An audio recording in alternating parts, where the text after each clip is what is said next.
সরকার August মাস থেকে শুরু করে এখন অবধি আমাদের সাথে তালবাহানা করে যাচ্ছে। বলছে এই মাসে অধ্যাদেশ দিব, তারপরে আর দেয় না, তারপরে বলছে পরের মাসে দিব, তারপরে বলছে পরের মাসে দিব। এই নিয়ে তারা শুধু তালবাহানা করেই চলেছে।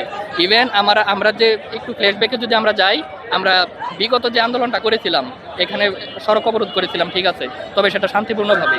তখন তখন মিনিস্ট্রি থেকে আমাদের বলা হয়েছিল যে জানুয়ারি 14 তারিখের মধ্যে তোমরা অধ্যাদেশ পেয়ে যাবা। কিন্তু আজকে জানুয়ারি 14 আমরা অধ্যাদেশ পাইনি, ইভেন আমাদের কোনো কিছু জানানো হয়নি। আমরা যতবার সরকারের কাছে আমাদের যৌক্তিক দাবিটাকে নিয়ে উপস্থাপন হয়েছি, সরকার আমাদের নানাভাবে বিভিন্নভাবে তারিখ পরিবর্তন করেছে। তারা বলছে তাদের কাজ চলমান।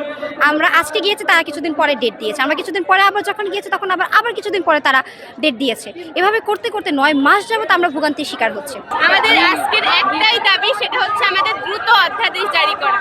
আর সরকারকে কোনো কালক্ষেপণ করতে আমরা দিব না, আমরা আমাদের দ্রুত অধ্যাদেশটা চাই। সায়েন্স ল্যাব মোড়ে Dhaka college, Eden college, Badrunnesa 3টা কলেজ মিলে এখানে আন্দোলন, তাদের সংগ্রাম চালিয়ে যাচ্ছে অধ্যাদেশের জন্য। তারপরে আপনার তিতুমির, তারপরে বাংলা কলেজ, ওরা টেকনিক্যাল মোড়ে আছে। তারপরে কাতিবাজারে আছে আমাদের কবি নজরুল সোহরাওয়ার্দীর স্টুডেন্টরা।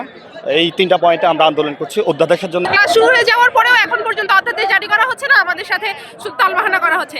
আমরা 16 তারিখের মধ্যে অবশ্যই অধ্যাদেশ চাই।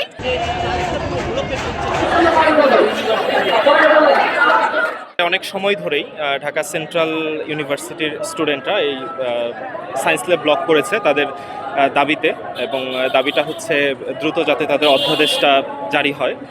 তো এখন জনদুর্ভোগ হচ্ছে, আমরা তাদের সাথে কথা চালিয়ে যাচ্ছি, এবং হচ্ছে আমাদের ডিসি স্যার এবং আরও ঊর্ধ্বতন কর্তৃপক্ষ যথাযথ মাধ্যমে কথা বলছে। সেখান থেকে সরকার থেকে অলরেডি কিন্তু একটা পজিটিভ একটা আশ্বাস পাওয়া গিয়েছে।